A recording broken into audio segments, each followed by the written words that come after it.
नाराज़गियुनि जो इलाज। अल्हम्दुलिल्लाहि रब्बिल आलमीन वस्सलातु वस्सलामु अला सय्यिदिल मुरसलीन अम्मा बअद फ़अऊज़ु बिल्लाहि मिनश शैतानिर रजीम बिस्मिल्लाहिर रहमानिर रहीम। नाराज़गियुनि जो इलाज। अत्तार जी दुआ या रब्बल मुस्तफ़ा। जेको बि 27 सफ़नि जो रिसालो नाराज़गियुनि जो इलाज पढ़ी या ॿुधी छॾे उनखे दुनिया ऐं आख़िरत जे रंज ऐं ग़म खां बचाए ऐं ॿिन्ही जहाननि जूं ख़ुशियूं नसीब फ़रमाए। आमीन बिजाहि ख़ातमिन नबिय्यीन सल्लल्लाहु अलैहि वसल्लम। दुरूद शरीफ जी फ़ज़ीलत। फ़रमाने मुस्तफ़ा सल्लल्लाहु अलैहि वसल्लम। अल्लाह पाक जी ख़ातिर पाण में महबत रखण वारा जॾहिं पाण में मुलाक़ात कनि ऐं हथ मिलाइनि ऐं नबी करीम सल्लल्लाहु अलैहि वसल्लम ते दुरूद मोकिलिन त उन्हनि जे जुदा थियण खां पहिरियां उन्हनि जा अॻियां पोयां गुनाह बख़्शिया वेंदा। सल्लू अलल हबीब सल्लल्लाहु अलैहि मुहम्मद। इमाम हसन ऐं इमाम हुसैन जी सुलह जो ईमान अफ़रोज़ वाक़िओ। सहाबी नबी हज़रत अबू हुरैरा रज़ियल्लाहु अन्हु फ़रमाइनि था, मूंखे मालूम थियो त इमाम हसन ऐं इमाम हुसैन रज़ियल्लाहु अन्हुमा जे विच में का नाराज़गी थी पई आहे त मूं रसूलुल्लाह जे ॾोहिटे इमाम हुसैन रज़ियल्लाहु अन्हु खे अर्ज़ु कयो, माण्हू तव्हां ॿिन्ही साहिबनि खे पंहिंजो पेशवा याने सरदार मञनि था, तव्हां पंहिंजे भाउ हज़रत इमाम हसन रज़ियल्लाहु अन्हु वटि वञी करे उन सां सुलह करे वठो, छो त तव्हां इन खां उमिरि में बि नंढा आहियो। इन्हीअ ते हज़रत इमाम हुसैन रज़ियल्लाहु अन्हु फ़रमायो, जेकॾहिं मूं रसूलुल्लाह सल्लल्लाहु अलैहि वसल्लम जो ही फ़रमान आलिशान न ॿुधो हुजे हा त सुलह में अॻिराई करण वारो जन्नत में पहिरियां वेंदो त मां ज़रूरु उन जी ख़िदमत में हाज़िर थियां हा, पर मां इहो पसंदि नथो कयां त उन्हनि खां पहिरियां जन्नत में वञा। हज़रत अबू हुरैरा रज़ियल्लाहु अन्हु फ़रमाइनि था त मां हज़रत इमाम हसन रज़ियल्लाहु अन्हु वटि हाज़िर थियुसि ऐं उन्हनि खे सॼो वाक़िओ ॿुधायो त रसूलुल्लाह सल्लल्लाहु अलैहि वसल्लम जे ॾोहिटे हज़रत इमाम हसन रज़ियल्लाहु अन्हु फ़रमायो, सदक़ अख़ी, याने मुंहिंजे भाउ सच फ़रमायो। पोइ पाण उथिया ऐं पंहिंजे भाउ हज़रत इमाम हुसैन रज़ियल्लाहु अन्हु वटि अची करे सुलह कई। अल्लाह रब्बुल इज़्ज़त जी उन्हनि ते रहमत हुजे ऐं उन्हनि जे सदक़े असांजी बेहिसाब मग़फ़िरत थिए। आमीन बिजाहि ख़ातमिन नबिय्यीन सल्लल्लाहु अलैहि वसल्लम। सदक़ा हसन हुसैन का या रब्बे मुस्तफ़ा, कर दे मुआफ़ हर ख़ता या रब्बे मुस्तफ़ा। सल्लु अलल हबीब सल्लल्लाहु अलैहि मुहम्मद।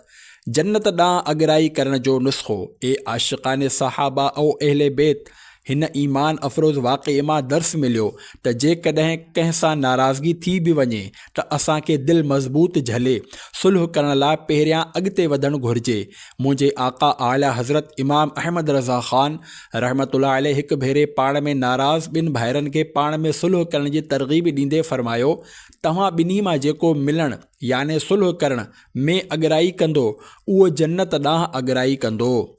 सल्लू अलल हबीब सल्लल्लाहु अलैहि मुहम्मद। शैतान पाण में विढ़ाईंदो आहे। प्यारा प्यारा इस्लामी भाइरो, यादि रखो, शैतान मरदूत मुसलमाननि में जुदाई विझराईंदो, विढ़ाईंदो, क़त्लो गारत कराईंदो आहे। वधीक उन्हनि खे सुलह ते आमादो ई नाहे थियणु ॾींदो, बल्कि ईअं बि थींदो आहे त को नेक दिलि शख़्स विच में पइजी करे सुलह कराए बि छॾे, तॾहिं बि क़िस्म क़िस्म जा वसवसा विझी करे उन्हनि खे उकसाईंदो ऐं भड़काईंदो आहे। शैतान मक्कार जे वार खां ख़बरदार कंदे सिपारे 15 सूरह बनी इसराइल जी 53 आयत में अल्लाह पाक इरशाद फ़रमाए थो, तर्जुमो कंज़ुल इरफ़ान, बेशक शैतान माण्हुनि जे विच में फ़साद विझी छॾींदो आहे। अल्लाह पाक सिपारो 7 सूरतुल माइदा आयत नंबर 91 में इरशाद फ़रमाए थो, तर्जुमो कंज़ुल इरफ़ान, शैतान त इहो ई चाहे थो त शराब ऐं जुआ जे ज़रिए तव्हां जे विच में दुश्मनी ऐं बुग़्ज़ ऐं कीनो विझी छॾे। सभु सुलह सफ़ाई सां रहो। जिन घरनि में पाण में नाराज़गियुनि जो सिलसिलो हुजे, माउ धीउ, पीउ पुटु, भाउ भेण, ससु नुंहुं, निणान भाॼाई ऐं ॿियनि रिश्तेदारनि में पाण में नाराज़ियूं हुजनि, पाड़ेसिरनि सां अणबणत हुजे, दोस्तनि में झेड़ो थी पियो हुजे, ख़ानदान ऐं क़बीला पाण में टकराइजी विया हुजनि, बाज़ार में जेके दुकानदार हिक ॿिए खे कटण में मसरूफ़ हुजनि, इन्हनि सभिनी मुसलमाननि खे अल्लाह पाक जी रिज़ा जे लाइ पक्की सुलह करणु मिली जुली करे शैतान जे ॾार विझण वारे तबाहकार वार खे बेकार बणाइणु घुरिजे। बेशक पाण में झेड़नि में दुनिया ऐं आख़िरत जा बेशुमार नुक़सान आहिनि। जेके आशिक़ाने रसूल हीउ रिसालो आख़िर ताईं पढ़ी या ॿुधी वठंदा त इंशा अल्लाह पाण में नाराज़ियुनि खां बचण ऐं मुआफ़ी ऐं दरगुज़र खां कमु वठण जो ज़हन बणिजी वेंदो। कावड़ फ़साद जी पाड़ आहे। ॻाल्हि ॻाल्हि ते जज़्बात में अचण वारो कावड़ कंदड़ शख़्स घणो करे फ़सादनि जो बाइस बणिजी वेंदो आहे। कावड़ करण वारनि खे ख़बरदार थी वञणु घुरिजे त नफ़्स जे सबबु अचण वारे गुस्से में बेक़ाबू थी करे अल्लाह करीम जी नाफ़रमानी वारो कमु करे किथे जहन्नम जे ऊन्हे खॾे में न वञी पवनि। कावड़ जी तारीफ़ डेफिनेशन। ग़ज़ब याने कावड़ जी माना आहे याने बदिलो वठण जे इरादे जे सबबु दिलि जे रत जो टहिकणु। हज़रत अलहाज मुफ़्ती अहमद यार ख़ान रहमतुल्लाह अलैह फरमाइनि था, ग़ज़ब याने गुस्सो नफ़्स जे उन जोश जो नालो आहे जेको ॿिए खां बदिलो वठण या उन खे दफ़ा याने दूर करण ते भड़काए। जहन्नम जो मख़सूस दरवाज़ो। अल्लाह पाक जा प्यारा प्यारा सभिनी खां आख़िरी नबी मुहम्मद अरबी सल्लल्लाहु अलैहि वसल्लम फरमाइनि था, जहन्नम जो हिकु दरवाज़ो आहे जंहिंमां उहे ई माण्हू दाख़िल थींदा जिन जी कावड़ अल्लाह पाक जी नाराज़गी अल्लाह पाक जी नाफ़रमानी खां पोइ ई थधी थींदी आहे। सुन लो नुकसान ही होता है बिल आखिर उनको नफ्स के वास्ते गुस्सा जो किया करते हैं। सल्लु अलल हबीब सल्लल्लाहु अलैहि मुहम्मद। मालिक बिन दीनार जी कावड़ पी वञण जी बरकत। वाक़िओ। हज़रत मालिक बिन दीनार रहमतुल्लाह अलैह हिकु घर किराए याने रेंट ते वरितो। उन घर सां बिल्कुलु गॾु हिकु यहूदी जो घर हो। उहो यहूदी दुश्मनी जी बुनियाद ते नेसारे जे ज़रिए गंदो पाणी पाण रहमतुल्लाह अलैह जे मुबारक घर ते केराईंदो रहंदो हो, पर पाण ख़ामोश रहंदा हा। आख़िरकार हिकु ॾींहुं हुन पाण ई अची अर्ज़ु कयो, जनाब मुंहिंजे नेसारे मां किरण वारे गंदगीअ जे करे तव्हांखे का शिकायत त नाहे? पाण वॾी नरमी सां फरमायाऊं, नेसारे मां जेका गंदगी किरंदी आहे उनखे ॿोहारो ॾेई धोई छॾींदो आहियां। उन चयो, तव्हांखे एतिरी तकलीफ़ हुजण बावजूदु कावड़ नाहे ईंदी? फरमायाऊं, ईंदी त आहे पर पी वेंदो आहियां, छो त क़ुरान करीम जे सिपारे 4 आयत 134 में ख़ुदाए रहमान जो फ़रमाने आली शान आहे, वल काज़िमीनल ग़ैज़ वल आफ़ीना अनिन नास वल्लाहु युहिब्बुल मुहसिनीन। तर्जुमो कंज़ुल ईमान। कावड़ पीअण वारा ऐं माण्हुनि खां दरगुज़र करण वारा आहिनि ऐं अल्लाह नेक माण्हुनि सां महबत फ़रमाईंदो आहे। जवाबु ॿुधी करे यहूदी मुसलमान थी वियो। निगाहे वली में वो तासीर देखी, बदलती हज़ारों की तकदीर देखी। सल्लु अलल हबीब सल्लल्लाहु अलैहि मुहम्मद। कावड़ सां बुग़्ज़ ऐं कीनो पैदा थींदो आहे। ए आशिक़ाने रसूल, ॾिठो तव्हां नरमी जूं केतिरियूं बरकतूं आहिनि। नरमी मां मुतासिर थी करे उहो यहूदी मुसलमान थी वियो। कावड़ जी तबाहकारियुनि मां हिकु हीअ बि आहे त इन सां बुग़्ज़ ऐं कीनो याने अदावत ऐं दुश्मनी पैदा थींदी आहे, जंहिंसां कंहिं वक़्तु क़त्लो ग़ारतगिरी ताईं बि नौबत पहुची वेंदी आहे। कीने जी तारीफ़ डेफिनेशन। याने कंहिं शख़्स जे ख़िलाफ़ु दिलि में नफ़रत, नापसंदीदगी ऐं दुश्मनी ऐं बुग़्ज़ रखणु ऐं उन जो बुरो चाहिणु कीनो चवराईंदो आहे। कीने ऐं दुश्मनी जूं तबाहकारियूं पढ़ो ऐं ख़ौफ़े ख़ुदा सां कुंभी वञो। मग़फ़िरत में रुकावट। मशहूर सहाबी हज़रत अबू हुरैरा रज़ियल्लाहु अन्हु बयान फ़रमाइनि था त सरकार दो आलम सल्लल्लाहु अलैहि वसल्लम जो फ़रमाने हिदायत निशान आहे, माण्हुनि जा आमाल हर हफ़्ते में 2 भेरा पेश कया वेंदा आहिनि, याने सूमर ऐं ख़मीस जे ॾींहुं। पोइ दुश्मनी रखण वारे 2 भाइरनि खां अलावा हर मोमिन खे बख़्शियो वेंदो आहे ऐं चयो वेंदो आहे, इन्हनि ॿिन्ही खे छॾे ॾियो एसिताईं जो मिली वञनि। दुश्मनी रखण वारे जी शामत।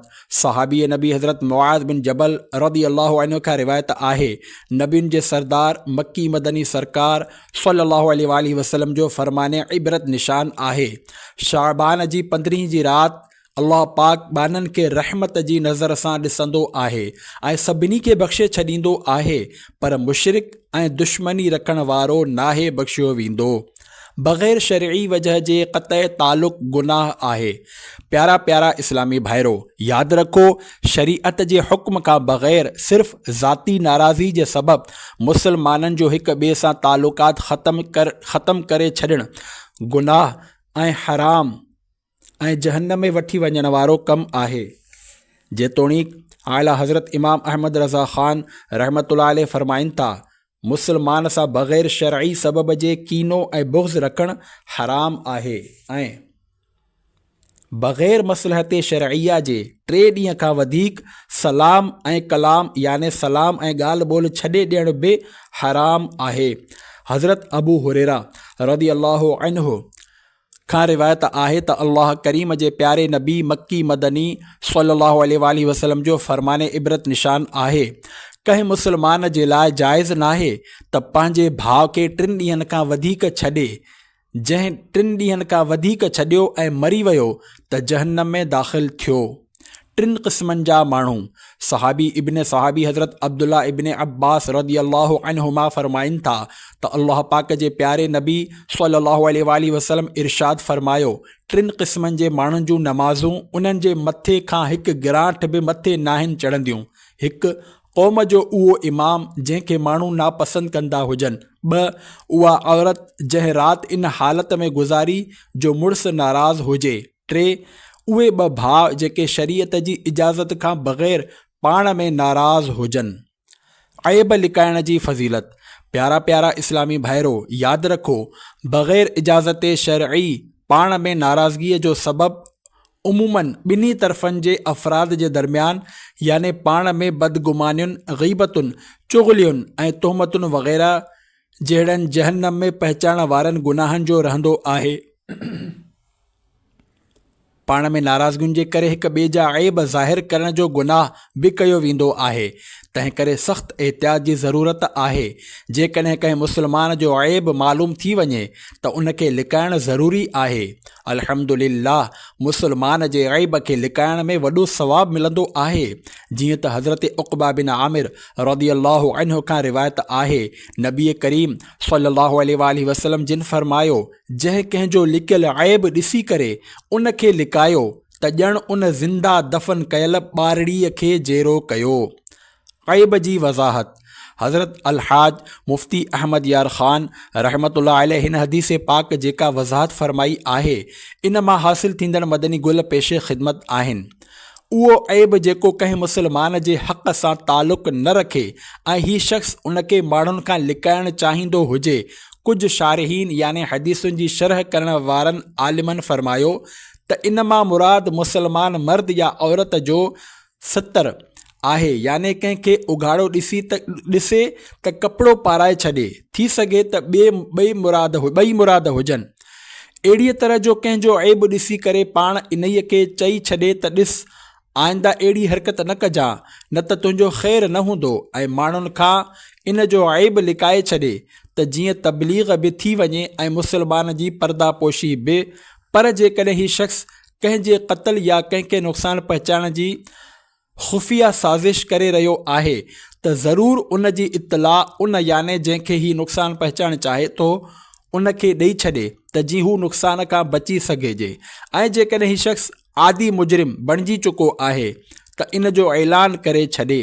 लिहाज़ा हिन फ़रमाने आली जो इहो मक़सदु नाहे त लिकियल चोर क़ातिल जा जुर्म लिकायो। हुज़ूर सल्लल्लाहु तआला अलैहि वसल्लम जो फ़रमाने निहायती जामे हूंदो आहे, याने उन पर्दापोशी याने ऐब लिकाइण जो सवाबु ईअं आहे जीअं कंहिं ज़िंदा दफ़न थियल ॿारड़ी खे क़बर मां कढी करे उन जी जान बचाइण। छो त मुसलमान जी आबरू याने इज़त उन जी जान वांगुरु क़ाबिल एहतराम आहे। बहरहाल मुसलमान जे वींदड़ इज़त बचाइण वॾो सवाबु आहे। पर इहे क़ैद याने वज़ाहतूं जेके असां बयानु कयूं आहिनि, इहे ख़्याल में रहनि। मुसलमान कीअं हुजणु घुरिजे। सहाबी इब्न सहाबी हज़रत अब्दुल्ला बिन उमर रदी अल्लाह अन्हु खां रिवायत आहे त अल्लाह पाक जे प्यारे प्यारे सभिनी खां आख़िरी नबी मक्की मदनी मुहम्मद अरबी सल्लल्लाहु अलैहि वसल्लम इरशाद फरमायो, हिकु मुसलमान ॿिए मुसलमान जो भाउ आहे, न उन ते ज़ुल्म कंदो आहे, न उन खे बेयारो मददगार छॾींदो आहे, ऐं जेको पंहिंजे भाउ जी हाजत याने ज़रूरत पूरी करे अल्लाह पाक उन जी हाजत याने ज़रूरत पूरी कंदो आहे, ऐं जेको मुसलमान जी तकलीफ़ परे करे अल्लाह पाक क़यामत जे तकलीफ़ुनि मां उन जी तकलीफ़ परे फ़रमाईंदो, ऐं जेको कंहिं मुसलमान जी ऐब पोशी करे याने ऐब लिकाए त अल्लाह पाक क़यामत जे ॾींहुं उन जी ऐब पोशी फ़रमाईंदो याने ऐब लिकाईंदो। ऐब लिकायो जन्नत माणियो। सहाबी रसूल हज़रत अबू सईद ख़ुदरी रदी अल्लाह अन्हु खां रिवायत आहे त अल्लाह जे सभिनी खां आख़िरी नबी हज़रत मुहम्मद अरबी सल्लल्लाहु अलैहि वसल्लम जिन जो फ़रमाने जन्नत निशान आहे, जेको पंहिंजे भाउ जो ऐब ॾिसे ऐं उन खे लिकाए त उन खे जन्नत में दाख़िल कयो वेंदो। जॾहिं झेड़ो पको थी वञे, पाण में नाराज़गीअ जे करे घणो करे हिक ॿिए जे ग़ीबत कई वेंदी आहे। ग़ीबत गुनाह कबीरा, हराम ऐं जहन्नम में वठी वञण वारो कमु आहे। जॾहिं दिलुनि में नाराज़गी असरु ॼमाईंदी आहे ऐं पाण में लड़ाई थी पवंदी आहे त ग़ीबतुनि ऐं तुहमतुनि जो तूफ़ान उथली पवंदो आहे ऐं ग़ीबत करण ऐं ॿुधण वारनि खे जहन्नम जे तरफ़ धिकियो वेंदो आहे। इन हवाले सां नबी करीम सल्लल्लाहु अलैहि वसल्लम जा ॿ फ़रमान ॿुधो ऐं ख़ौफ़े ख़ुदा खां लर्ज़ी वञो। हिकु, ग़ीबत जो अदाब। मां शबे मेराज अहिड़नि माण्हुनि वटां गुज़रियुसि जेके पंहिंजे चहिरनि ऐं सीननि खे तांबे जे नहनि सां रहड़े रहिया हुआ। मूं पुछियो, ए जिब्राईल, ही केरु आहिनि? अर्ज़ु कयाई, ही माण्हू जो गोश्त खाईंदा हुआ, याने उन्हनि जी गिला कंदा हुआ ऐं इन्हनि जी इज़्ज़त ख़राब कंदा हुआ। ग़ीबत जी माना डेफिनेशन, कंहिं ज़िंदा या मुर्दा शख़्स जी पोशीदा याने लिकियल ऐबनि खे जिन खे हू ॿियनि जे साम्हूं ज़ाहिर थियण खे पसंदि न कंदो हुजे, उन जी बुराई करण लाइ बयानु करणु। नंबर 2, तुहमत जो अज़ाब। जेको शख़्स कंहिं मुसलमान ते बोहतान याने तुहमत हणे, इल्ज़ाम हणे याने अहिड़ी ॻाल्हि चवे जेका उन में न हुजे त अल्लाह पाक उन खे रदग़तुल ख़बाल में रखंदो जेसिताईं हू पंहिंजे चयल ॻाल्हि मां निकिरी न वञे। रदग़तुल ख़बाल जहन्नम में हिकु जाइ आहे जिते दोज़खिन जो रतु ऐं पूई जमा थींदो। बयानु कयल हदीस पाक जे हिन हिस्से एसि ताईं जो हू पंहिंजी चयल ॻाल्हि मां निकिरी वञे जी माना बयानु कंदे हज़रत शेख अब्दुल हक़ मुहद्दिस देहलवी रहमतुल्लाह अलैह फरमाइनि था, याने इन गुनाह खां तौबह जे ज़रिए इन मां निकिरी वञे या जंहिं अज़ाब जो उहो हक़दार बणिजी चुको आहे उन खे भोॻण खां पोइ तुहमत जे गुनाह खां पाक थी वञे। बददुआ ॾियणु इंतिक़ाम आहे। यादि रखो, पाण ते ज़ुल्म करण वारे खे बददुआ ॾियणु इंतिक़ाम याने बदिलो वठणु आहे। मुहम्मदुर रसूलुल्लाह सल्लल्लाहु अलैहि वसल्लम जो फ़रमाने आली शान आहे, जंहिं ज़ालिम खे बददुआ ॾिनी उन पंहिंजो बदिलो वठी छॾियो। झगड़े खां बचण जी फ़ज़ीलत। पंहिंजे नफ़्स जी ख़ातिर झगड़ो करण खां मुसलमान खे बचणु घुरिजे। एसि ताईं जो को दिलि ॾुखाए तॾहिं बि बहस ऐं तकरार खां दरगुज़र खां कमु वठंदे झगड़े खां परे रहण में ई भलाई आहे। आख़िरी नबी करीम सल्लल्लाहु अलैहि वसल्लम जो फ़रमान आहे, जेको हक़ ते हुजण जे बावजूदु झगड़ो नथो करे उन लाइ मां जन्नत जे अंदरे किनारे में हिकु घर जो ज़ामिन आहियां। मुसलमान कंहिंखे चवंदा आहिनि? मुसलमाननि खे पाण में विढ़ण सां कहिड़ो मतिलबु वास्तो? ही त हिक ॿिए जा मुहाफ़िज़ हूंदा आहिनि। जीअं त फ़रमाने मुस्तफ़ा सल्लल्लाहु अलैहि वसल्लम आहे, कामिल मुसलमान उहो आहे जंहिंजी ज़बान ऐं हथ सां ॿियनि मुसलमाननि खे तकलीफ़ न पहुचे, ऐं कामिल याने पूरो मुहाजिर उहो आहे जेको हर उन शइ खे छॾे ॾिए जंहिंखां अल्लाह पाक मना फ़रमायो आहे। हिन हदीस पाक जी वज़ाहत में हज़रत अलहाज मुफ्ती अहमद यार ख़ान रहमतुल्लाह अलैह फ़रमाइनि था, कामिल याने पूरो मुसलमान उहो आहे जेको लुग़तन ऐं शरअन याने लफ़्ज़ी ऐं शरई एतबार सां हर तरह सां मुसलमान हुजे उहो मोमिन आहे जेको कंहिं मुसलमान जी गिला न करे, गार तानो न ॾिए, चुगली वग़ैरह न करे, कंहिंखे मारे न ऐं न ई कंहिंजी ख़िलाफ़ का तहरीर लिखे। वधीक फ़रमाइनि था त कामिल मुहाजिर उहो मुसलमान आहे जेको पंहिंजे वतन खे छॾण सां गॾोगॾु गुनाह बि छॾे ॾिए ऐं गुनाह छॾण बि लुग़वी लिहाज़ सां हिजरत याने लॾण आहे जेका सदाईं जारी रहंदी। मदीने जे सरदार सल्लल्लाहु अलैहि वसल्लम फरमायो, कंहिं मुसलमान लाइ जाइज़ न आहे त ॿिए मुसलमान ॾांहुं अखि सां अहिड़ी तरह इशारो करे जो उनखे तकलीफ़ पहुचे। हिक ॿी जाइ ते इरशाद फरमायाऊं, कंहिं मुसलमान लाइ जाइज़ न आहे त कंहिं मुसलमान खे ख़ौफ़ज़दा करे। मुसलमान खे ईज़ा ॾियणु। प्यारा प्यारा इस्लामी भाइरो, यकीनन हुकूकुल इबाद जो मुआमिलो तमामु नाज़ुक आहे, पर अफ़सोस अॼुकल्ह लापरवाहीअ जो दौरु आहे। अवाम त अवाम, कॾहिं कॾहिं ख़ासि नज़र अचण वारा माण्हू बि इन खां गाफ़िल रहंदा आहिनि। कावड़ जी गैर ज़रूरी इज़हार जो मर्ज़ आम आहे।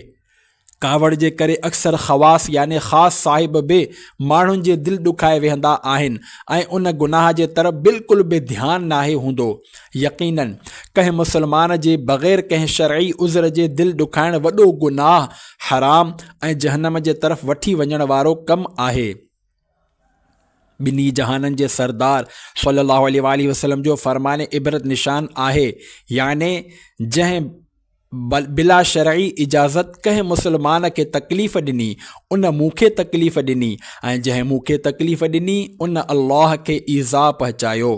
अल्लाह पाक ऐं उन जे रसूल सल्लल्लाहु अलैहि वसल्लम के ईज़ा याने तकलीफ़ ॾियणु काफ़िरनि जो तमामु बुरो तरीक़ो आहे। अल्लाह पाक 22 सिपारे जे सूरत अहज़ाब आयत 57 में इरशाद फ़रमाए थो, तर्जुमो कंज़ुल इरफ़ान, बेशक जेके अल्लाह ऐं उन जे रसूल खे तकलीफ़ ॾियनि था उन्हनि ते दुनिया ऐं आख़िरत में अल्लाह लानत फ़रमाए छॾी आहे ऐं अल्लाह इन जे लाइ रुसवा करण वारो अज़ाब तयारु करे रखियो आहे। बुरो चर्चो करणु अज़ाब जो कारण आहे। ख़ासि करे मुबल्लिग़ ऐं बिलख़ुसूस सुन्नी आलिम जी कंहिं ख़ामी या ख़ता खे कंहिं जे साम्हूं ज़ाहिर करणु या माण्हुनि में इन खे आम करणु नेकीअ जी दावत ऐं इस्लाम जी तबलीग जे मुआमिले में तमामु बुरो ऐं दुनिया ऐं आख़िरत जे लाइ सख़्तु नुक़सानकार आहे। मुंहिंजा आका आला हज़रत रहमतुल्लाह अलैह फ़रमाइनि था, ऐं अहले सुन्नत खां ख़ुदा जी तक़दीर सां जेका अहिड़ी वॾी ग़लती थिए त इनखे लिकाइणु वाजिबु आहे, जो माअज़ल्लाह माण्हू इन खां बदज़न थींदा त जेको फ़ाइदो उन जी तक़रीर ऐं तहरीर मां इस्लाम ऐं सुन्नत खे पहुतो हो उन में ख़लल याने रखनो वाक़ई थींदो। इन जी इशाअत याने आम करणु, इशाअत फ़ाहिशा याने बुराई बयानु करणु क़ुरान पाक जे क़तई नस सां हराम आहे। अल्लाह पाक फ़रमाए थो, तर्जुमो कंज़ुल इरफ़ान, बेशक जेके माण्हू चाहिनि था त मुसलमाननि में बेहयाई जी ॻाल्हि पकड़िजे इन्हनि जे लाइ दुनिया ऐं आख़िरत में दर्दनाक अज़ाब आहे। ख़ुसूसन जॾहिं त हू अल्लाह पाक जे तरफ़ बग़ैर कंहिं उज़्र व तामुल जे याने हीले बहाने जे बग़ैर रुजू करे चुका। रसूलुल्लाह सल्लल्लाहु अलैहि वसल्लम इरशाद फ़रमायो, याने जंहिं पंहिंजे भाउ खे कंहिं गुनाह ते शर्मसार कयो उहो मरण खां पहिरियां उन गुनाह में मुब्तला थींदो। कुझु माण्हू काफ़ी झगड़ालू तबियत जा हूंदा आहिनि, अजाई तनक़ीद कंदा आहिनि, ॻाल्हि ॻाल्हि ते फ़साद बर्पा कंदा आहिनि ऐं मुसलमाननि लाइ अज़ियत जो सबबु बणिजंदा रहंदा आहिनि। अहिड़नि माण्हुनि खे डिॼणु घुरिजे, छो त सिपारे 30 सूरतुल बुरूज जी आयत 10 आयत सगोरी में अल्लाह पाक जो इरशाद आहे, तर्जुमो कंज़ुल इरफ़ान, बेशक जिन मुसलमान मर्दनि ऐं मुसलमान औरतुनि खे आज़माइश में मुब्तला कयो पोइ तौबह न कई, इन्हनि जे लाइ जहन्नम जो अज़ाब आहे ऐं इन्हनि जे लाइ बाहि जो अज़ाब आहे। फितनो जगाइण वारी ते लानत। फ़रमाने मुस्तफ़ा सल्लल्लाहु अलैहि वसल्लम आहे, फितनो सुतल हूंदो आहे, उन ते अल्लाह पाक जी लानत जेको इन खे जाॻाए। दुश्मन खे दोस्त बणाइण जो क़ुरानी नुस्ख़ो। प्यारा प्यारा इस्लामी भाइरो, ही उसूल यादि रखो त नजासत खे नजासत सां न पर पाणीअ सां पाक कबो आहे। तंहिं करे जेकॾहिं को माण्हू तव्हां सां बदसलूकी करे थो तॾहिं बि तव्हां उन सां मुहबत भरियो सलूक करण जी कोशिशि फ़रमायो। इंशा अल्लाहुल करीम उन जो सुठो नतीजो ॾिसी तव्हांजी दिलि ठरी पवंदी। ख़ुदा पाक जो कसम, उहे माण्हू वॾा ख़ुशनसीब आहिनि जेके सिर जो जवाबु पत्थर सां ॾियण बदिरां ज़ालिम खे मुआफ़ कंदा आहिनि ऐं बुराई खे चङाई सां दूर कंदा आहिनि। बुराई खे चङाई सां टारण जी तरग़ीब क़ुरान पाक में मौजूदु आहे। जीअं त 24हों सिपारो सूरतुल हामीम सजदा जे 34हें आयत में अल्लाह पाक फ़रमाए थो, बुराई खे भलाई सां दूर कयो त तव्हां ऐं जंहिं शख़्स जे विच में दुश्मनी हूंदी त उन वक़्तु उहो ईअं थी वेंदो जो ॼण घाटो दोस्त आहे। सुहिणे सलूक जो नतीजो। हज़रत अल्लामा मौलाना सैयद मोहम्मद नईमुद्दीन मुराद आबादी रहमतुल्लाह अलैह ख़ज़ानुल इरफ़ान शरीफ़ में बुराई खे नेकीअ सां टारण जो तरीक़ो बयानु कंदे फ़रमाइनि था, मसलन कावड़ खे सब्र सां, जहल खे इल्म याने जहालत खे नरमीअ सां, बदसलूकी खे मुआफ़ी सां, जो जेकॾहिं को तोसां बुराई करे त मुआफ़ कर त उन ख़ूबीअ जो नतीजो इहो थींदो जो दुश्मन दोस्तनि वांगुरु प्यार करणु लॻंदा। शाने नुज़ूल। चयो वियो आहे त ही आयत अबू सुफ़ियान जे हक़ में नाज़िल थी जो उन जी सख़्त दुश्मनी जे बावजूदु रसूलुल्लाह सल्लल्लाहु अलैहि वसल्लम सुठो सलूक कयो। उन जी न्याणी हज़रत उम्मे हबीबा रदियल्लाहु अन्हा सां पाण करीम सल्लल्लाहु अलैहि वसल्लम निकाह फ़रमायो। उन जो नतीजो इहो निकितो जो उहे सादिक़ुल महब्बत याने सच्चा प्यार करण वारा जानिसार सहाबी बणिजी विया। बुराई खे भलाईअ सां टारण जा ॿ मिसाल। हिकु, आम मुआफ़ीअ जो ऐलान। फ़तेह मक्का जे मौक़े ते उतां जे कुरैश क़बीले जा सरदार ऐं आम माण्हू हरम काबा में गॾु थिया। ही माण्हू उहे ई हुआ जेके मुसलसल 21 साल पाण करीम सल्लल्लाहु अलैहि वसल्लम जा जानी दुश्मन रहिया हुआ। सहाबा ऐं सहाबियाणियुनि अलैहिम रिदवान खे तमामु घणो ॾुखायो हुआऊं। अल्लाह पाक जे प्यारे नबी सल्लल्लाहु अलैहि वसल्लम ऐं उन जे असहाब सगोरनि खे हिजरत करण ते मजबूर कयो हुआऊं। ही उहे ज़ालिम माण्हू हुआ जिन इस्लाम ऐं मुसलमाननि खे ख़तमु करण लाइ मुसलमाननि ते हमला कया ऐं कई जंगियूं विढ़ी चुका हुआ ऐं अॼु उहे माण्हू नबी करीम सल्लल्लाहु अलैहि वसल्लम जी ज़बान मुबारक मां पंहिंजी क़िस्मत जो फ़ैसिलो ॿुधण लाइ मथो झुकाए हाज़िर हुआ। नबी करीम सल्लल्लाहु अलैहि वसल्लम इन्हनि माण्हुनि खे फ़रमायो, तव्हांजो छा ख़्यालु आहे, मां तव्हां सां कहिड़ो सलूक करण वारो आहियां? माण्हुनि अर्ज़ु कयो, सुहिणो सलूक कंदा। रहमत वारे आका मदीने वारे मुस्तफ़ा सल्लल्लाहु अलैहि वसल्लम फ़रमायो, मां इहो चवंदुसि जेको यूसुफ़ अलैहिस्सलाम चयो हो। कंज़ुल तर्ज सिपारो 13 सूरह यूसुफ़, तर्जुमो कंज़ुल इरफ़ान। अॼु तव्हां ते का मलामत न आहे। अल्लाह तव्हांखे मुआफ़ करे ऐं उहो समूरनि महिरबाननि खां वधीक महिरबान आहे। ख़ार बिछाने वालों को भी फूलों का इनाम दिया, आपने खून के प्यासों को भी राहत का पैगाम दिया। सल्लु अलल हबीब सल्लल्लाहु अला मुहम्मद। नंबर 2, मारण वारे खे मुआफ़ करे छॾियाऊं। किरोड़े मालिकुनि जे अज़ीम पेशवा ऐं मशहूर आशिक़ रसूल हज़रत इमाम मालिक रहमतुल्लाह अलैहि खां मदीने शरीफ़ जो गवर्नर जाफ़र बिन सुलेमान नाराज़ थियो ऐं सज़ा तौर हज़रत इमाम मालिक रहमतुल्लाह अलैहि खे कोड़ा याने चाबुक लॻाया विया। जॾहिं जॾहिं चाबुक लॻे पियो संदन ज़बान मुबारक मां ही दुआ निकिरे पई, याने या अल्लाह पाक इन्हनि माण्हुनि खे मुआफ़ फ़रमाए छॾ छो त इहे हक़ीक़त नथा ॼाणनि। एसिताईं जो पाण बेहोश थी विया। इन ई हालत में माण्हू खेसि घर वठी आया। जीअं होश में आया त फ़रमायाऊं, ए इंसानो शाहिद रहो, मूं पंहिंजे मारण वारे खे मुआफ़ करे छॾियो आहे। अल्लाह पाक जी उन्हनि ते रहमत हुजे ऐं उन्हनि जे सदक़े असांजी बेहिसाब बख़्शिश थिए। आमीन बिजाहे ख़ातम नबीयीन सल्लल्लाहु अलैहि वसल्लम। सलाम उन पर बराए नफ्स जो बदला ना लेते थे, सलाम उन पर जो दुश्मन को दुआए खैर देते थे। मुआफ़ी मुआफ़ी मुतालिक़ अल्लाह पाक जा फ़रमान। अफ़ो ऐं दरगुज़र करण मुतालिक़ सिपारो 9 सूरतुल आराफ़ जी आयत नंबर 199 में इरशाद थिए थो, ख़ज़िल अफ़्व व अम्रुम बिल मारूफ़ व आरिद अनिल जाहिलीन। तर्जुमो कंज़ुल इरफ़ान। ए हबीब, मुआफ़ करण इख्तियार कर ऐं भलाई जो हुक्म ॾे ऐं जाहिलनि खां मुंहुं मोड़। जन्नत माणण जा नुस्ख़ा। हज़रत अबू हुरैरा रज़ियल्लाहु अन्हु खां रिवायत आहे त रसूलुल्लाह सल्लल्लाहु अलैहि वसल्लम जिन फरमायो, 3 ॻाल्हियूं जंहिंमें हूंदियूं त अल्लाह ताला उन खां क़यामत जे ॾींहुं तमामु आसानीअ सां हिसाब वठंदो ऐं उन खे पंहिंजी रहमत सां जन्नत में दाख़िल कंदो। मूं अर्ज़ु कयो, या रसूल अल्लाह सल्लल्लाहु अलैहि वसल्लम, उहे ॻाल्हियूं कहिड़ियूं आहिनि? पाण फरमायाऊं, 1, जेको तोसां ताल्लुक़ टोड़े तूं उन सां जोड़।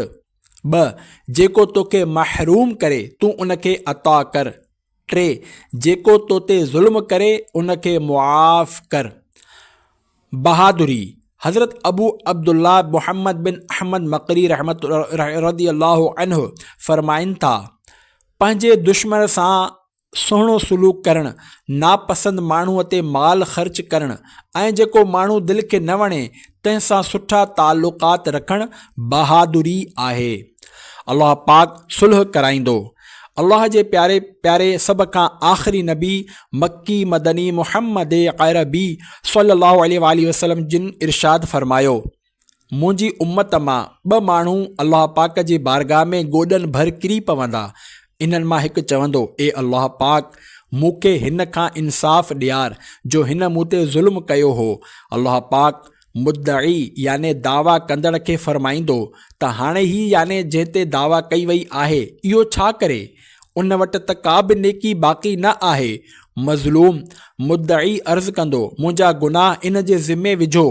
एतिरे चवण खां पोइ रहमत आलम सल्लल्लाहु अलैहि वसल्लम रोई ॾिनो। पाण फरमायाऊं, इहो ॾींहुं तमामु वॾो ॾींहुं हूंदो, छो त उन वक़्तु याने क़यामत जे ॾींहुं हर हिकु उन ॻाल्हि जो ज़रूरतमंद हूंदो त उन जो बार हल्को थिए। अल्लाह पाक मज़लूम याने मुद्दई खे फरमाईंदो त ॾिस तुंहिंजे साम्हूं छा आहे? चवंदो, ए रब, मूंखे पंहिंजे साम्हूं सोन जा शहर ऐं मोतियुनि सां सिंगारियल महल नज़र अची रहिया आहिनि। ही कंहिं नबीअ लाइ आहिनि या सिद्दीक़ या शहीद लाइ आहिनि? अल्लाह पाक फरमाईंदो, ही उन लाइ आहिनि जेको इन्हनि जी क़ीमत अदा करे। उहो अर्ज़ु कंदो, केरु इन्हनि जी क़ीमत अदा करे सघे थो? अल्लाह पाक फरमाईंदो, तूं अदा करे सघीं थो। चवंदो, कीअं? अल्लाह पाक फरमाईंदो, अहिड़ी तरह जो तूं पंहिंजे भाउ जा हक़ मुआफ़ करीं। बानो अर्ज़ु कंदो, या अल्लाह पाक, मूं हक़ मुआफ़ कया। अल्लाह फरमाईंदो, पंहिंजे भाउ जो हथु पकड़ ऐं गॾिजी जन्नत में हलिया वञो। पोइ सरकारे दो आलम सल्लल्लाहु अलैहि वसल्लम जिन फरमायो, अल्लाह खां रिॼो ऐं मख़लूक़ में सुलह करायो, छो त अल्लाह पाक बि क़यामत जे ॾींहुं मुसलमाननि में सुलह कराईंदो। ए आशिक़ाने रसूल, बयान कयल हदीस पाक मुसलमाननि जे विच में सुलह करण जी सुनत इलाही ऐं सुलह जी तरग़ीब ॾियण लाइ रसूलुल्लाह सल्लल्लाहु अलैहि वसल्लम जी सुनत जी ख़ुशबू सां महकी रही आहे। अल्लाह पाक 26 सिपारे जी सूरतुल हुजरात जी 10हीं आयत सगोरीअ में इरशाद फरमाए थो, तर्जुमो कंज़ुल इरफ़ान, मुसलमान त सिर्फ़ु भाइर आहिनि, पोइ पंहिंजे 2 भाइरनि में सुलह कराए छॾियो ऐं अल्लाह खां रिॼो त जीअं तव्हां ते बाज कई वञे। सुलह करणु हिकु सुन्नत आहे। क़ुरान पाक जे हुक्म सां गॾोगॾु अल्लाह पाक जे आख़िरी नबी हज़रत मुहम्मद अरबी सल्लल्लाहु अलैहि वसल्लम जी मुबारक सुन्नत बि असांखे सुलह करण जो अमली नमूनो अता फ़रमाए रही आहे। जीअं त हज़रत अल्लामा मौलाना सैयद मोहम्मद नईमुद्दीन मुराद आबादी रहमतुल्लाह अलैह ख़ज़ाइनुल इरफ़ान सफ़ो 949 ते लिखे थो त रसूलुल्लाह सल्लल्लाहु अलैहि वसल्लम सुवारीअ जे जानवर गॾह ते कंहिं तरफ़ वञी रहिया हुआ त अंसार वटां गुज़रिया। थोरी देरि उते तरसिया। उन जाइ ते गॾह पेशाब कयो त इब्न उबई पंहिंजो नक बंदि करे छॾियो। हज़रत अब्दुल्लाह बिन रवाहा रज़ी अल्लाहु अन्हु फरमायो त रसूलुल्लाह सल्लल्लाहु अलैहि वसल्लम जे गॾह जो पेशाब तुंहिंजे मुश्क खां वधीक ख़ुशबूदार आहे। हुज़ूर अकरम सल्लल्लाहु अलैहि वसल्लम उतां हलिया विया। उन्हनि ॿिन्ही जी गुफ़्तगू वधी वई ऐं ॿिन्ही जूं क़ौमूं पाण में विढ़ी पयूं ऐं ॻाल्हि थफा थुफी ते पहुची वई। पाण करीम सल्लल्लाहु अलैहि वसल्लम वापसि आया ऐं ॿिन्ही जे विच में सुलह करायाऊं। इन मुआमिले में ही आयत नाज़िल थी। तर्जुमो कंज़ुल इरफ़ान। ऐं जेकॾहिं मुसलमाननि जा ॿ टोला पाण में विढ़ी पवनि त तव्हां इन्हनि में सुलह कराए छॾियो। हिक ॿी जाइ ते सुलह जी तरग़ीब ॾियारींदे सिपारे 5 सूरत निसा जी आयत 128 में अल्लाह पाक इरशाद फरमाए थो। तर्जुमो कंज़ुल इरफ़ान। ऐं सुलह बहितर आहे ऐं दिलि खे लालच जे वेझो कयो वियो आहे। सुलह करण लाइ तशरी वठी विया। बुख़ारी शरीफ़ में आहे, सहाबी रसूल हज़रत सहल बिन साइद रज़ी अल्लाहु अन्हु चवनि था, क़ुबा में बनी अमरू बिन औफ़ जे माण्हुनि में झेड़ो थी पियो त नबी करीम सल्लल्लाहु अलैहि वसल्लम पंहिंजे कुझु सहाबिन सां गॾु उन्हनि जे विच में सुलह करण लाइ तशरी वठी विया। इमाम हसन रज़ी अल्लाहु अन्हु सुलह कराई। इन्हनि आयतुनि सॻोरिन ते अमल ऐं सुलह करण जी सुन्नत जे सुहिणे रंगनि सां असांजे बुज़ुर्गनि जे मुबारक सीरत ख़ूब रंगियल आहे। ही बुज़ुर्ग मुसलमाननि में अमन ऐं सलामती जा गुल विखेरण लाइ वॾे खां वॾी क़ुर्बानी ॾियण लाइ तयारु रहंदा हुआ। जीअं त इन जो हिकु वाज़े मिसाल हज़रत इमाम हसन मुजतबा रज़ी अल्लाहु अन्हु आहिनि, जिन जे बारे में असांजे रहमत वारे आका सल्लल्लाहु अलैहि वसल्लम जिन हीअं ग़ैब जी ख़बर ॾींदे फरमायो, मुंहिंजो ही फर्ज़न सैयद याने सरदार आहे ऐं अल्लाह पाक इन जे ज़रिए मुसलमाननि जे 2 गिरोहनि ग्रुपनि में सुलह कराईंदो। जीअं त पाण रज़ी अल्लाहु अन्हु पंहिंजे वालिदे बुज़ुर्गवार मुसलमाननि जे चौथे ख़लीफ़े हज़रत मौला अली उल मुर्तज़ा रज़ी अल्लाहु अन्हु जी शहादत खां पोइ 6 महीना ऐं कुझु ॾींहं ख़िलाफ़त जे मनसब ते क़ाइमु रहिया। पोइ मुसलमाननि जे 2 गिरोहनि में ठाह करण लाइ ख़िलाफ़त जहिड़े अज़ीम मनसब तां दस्तबरदार थिया। नफ़िल नमाज वग़ैरह खां अफ़ज़ल कम। प्यारा इस्लामी भाइरो, हक़ीक़त में इस्लाह बैनुन्नास यानी माण्हुनि जे विच में सुलह करायो जे मुताबिक़ अमल करणु तमामु अज़ीम कमु आहे। जीअं त हज़रत अबू दरदा रज़ी अल्लाहु अन्हु चवनि था त हुज़ूर अकरम सल्लल्लाहु अलैहि वसल्लम जिन फरमायो, छा मां अव्हांखे रोज़े, सदक़े ऐं नमाज़ खां अफ़ज़ल अमल न ॿुधायां? सहाबा किराम अर्ज़ु कयो, छो न? पाण फरमायाऊं, उहो कमु पाण में सुलह कराइणु आहे ऐं पाण में मुआमिले जी ख़राबी जे तालुक़ ख़तमु करण वारी आहे। हदीस जी शरह मिरात में आहे, हिते नफ़ली रोज़ो, सदक़ो, नफ़ली नमाज मुराद आहे, न कि फ़र्ज़ नमाज़ो। ऐं हिन हिस्से ऐं पाण में मुआमिले जी ख़राबी तालुक़ ख़तमु करण वारे आहे जी वज़ाहत में फ़रमाइनि था, मुसलमाननि जी बाहि में रिश्तनि खे ख़राबु करणु भलायुनि सवाबनि खे ख़तमु करण वारी शइ आहे। इन जी नहूसत जे करे इंसान रोज़े नमाज जी लज़्ज़त खां बल्कि पाण बि रोज़े नमाज वग़ैरह 2 इबादत खां महरूम थी वेंदो आहे।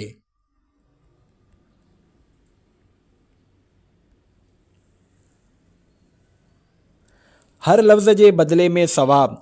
फ़रमाने मुस्तफ़ा सल्लल्लाहु अलैहि वसल्लम, जेको शख़्स 2 माण्हुनि जे विच में सुलह कराए त अल्लाह पाक इन जे मुआमिलनि खे दुरुस्त करे छॾींदो आहे ऐं उनखे हर लफ़्ज़ जे बदिले में हिकु ग़ुलाम आज़ादु करण जो सवाब मिलंदो ऐं हू ईअं वापसि ईंदो जो उन जा गुज़िरियल गुनाह मुआफ़ थी वेंदा। सुठो इस्लामी भाव केरु आहे? ॾिठो तव्हां, माण्हुनि में ठाह करणु केॾो वॾो फ़ज़ीलत वारो कमु आहे।